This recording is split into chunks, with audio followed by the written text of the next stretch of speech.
प्रश्नकाल 321 321।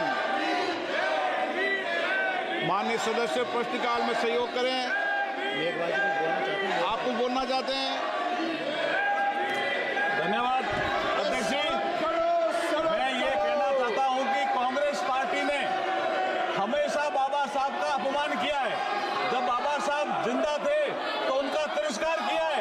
इन्होंने तो कांग्रेस पार्टी ने तो अपने ऑफिस में बाबा साहब का फोटो लगाने के लिए भी मना कर दिया था। बाबा साहब के और दो बार चुनाव हराया लोकसभा का। ये तो बाबा साहब का अपमान करने वाले लोग हैं और हम बाबा साहब का सम्मान करने वाले लोग हैं। जो उस हाउस में, जो राज्यसभा में माननीय गृह मंत्री जी ने जो जवाब दिया था, जो संविधान की 75 साल की यात्रा पर, उस हाउस की बात, और अब ये बाबा साहब के चित्र लेकर के आ रहे हैं और ये बाबा साहब का अपमान करने वाली पार्टी आज मजबूर हुई है, क्योंकि नरेंद्र मोदी जी ने बाबा साहब के 5 तीर्थ स्थान बनाए हैं। बाबा साहब का नाम स्वर्ण अक्षरों में लिखा जाने लगा है, लोग बाबा साहब का नाम लेने लगे हैं।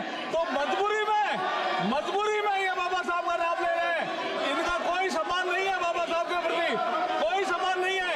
बाबा साहब को दो बार चुनाव हराने वाली पार्टी आज ये ढोंग कर रही है और ये बाबा साहब का नाम मजबूरी में ले रही है। ये संसद में आने नहीं दिया, फोटो लेकर आ रहे हैं। और ये बाबा साहब को संसद में आने नहीं दिया और अब ये ढोंग कर रही है ये पार्टी। बाबा साहब हम सब के लिए प्रातः वंदनीय, सदैव आदरणीय और अनुकरणीय है।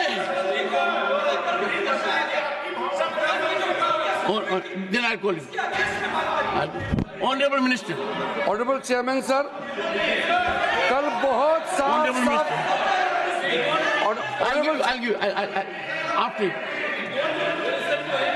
ऑनरेबल चेयरमैन सर, हम लोग ने कल सदन में बहुत अच्छी तरह से सुना है।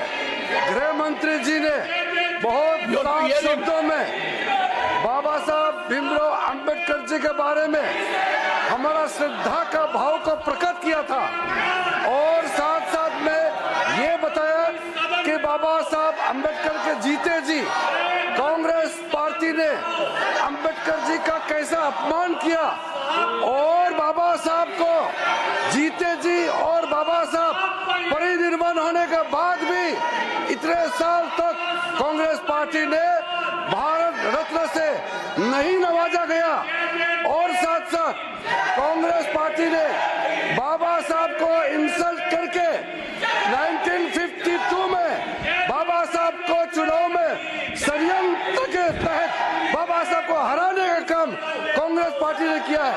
1952 के बाद फिर दोबारा जब बाई इलेक्शन हुआ, उस बाई इलेक्शन में भी कांग्रेस पार्टी ने विदर्भ में बाबा साहब को फिर से हराया है। कांग्रेस पार्टी ने अगर बाबा साहब को कांग्रेस पार्टी नहीं हराते तो 52 के बाद भी बाबा साहब दोबारा चुन के इस सदन में पार्लियामेंट के मेंबर होते। बाबा साहब भीमराव जैसे आदमी को इन्होंने हरा करके देश के साथ इन्होंने खिलवाड़ किया है। आज बाबा साहब का नाम लेकर के उसके नाम को दुरुपयोग करने का काम किया है। उसी को गृह मंत्री ने बताया था कि बार बार अंबेडकर का नाम लेकर के उन्होंने छल कपट करने का काम किया है। वरना क्या कारण था सर? मैं सर एक बौद्ध हूँ, मैं बाबा साहब के बताए हुए रास्ते पर चलने वाला इंसान हूँ। इस देश में बाबा साहब ने 1951 में कानून मंत्री के पद से इस्तीफा दिया था। 71 साल बाद प्रधानमंत्री मोदी जी ने एक दूसरा बौद्ध को कानून मंत्री बनाया है। आप लोगों को याद नहीं आया? मोदी सत्य बाबा साहब भीमराव अंबेडकर के बताए हुए रास्ते पे हम लोग चलते हैं, आप लोग नहीं चलते हैं।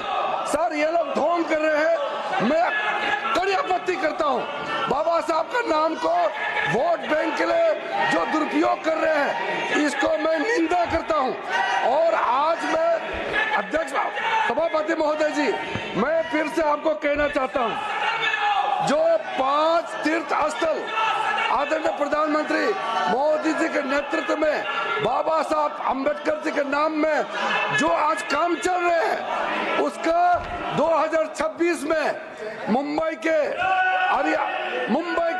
अरेबियन सी के अरब सागर के तट पर 450 फीट का जो ऊंचाई मूर्ति बन रहा है, वो मूर्ति बनने के बाद आप लोग को पता चलेगा कि 5 तीर्थ स्थल बाबा साहब के नाम में मोदी जी ने कैसे बनाया है। शिक्षा भूमि में जाइए बाबा साहब के लंदन में, आपको पता चलेगा।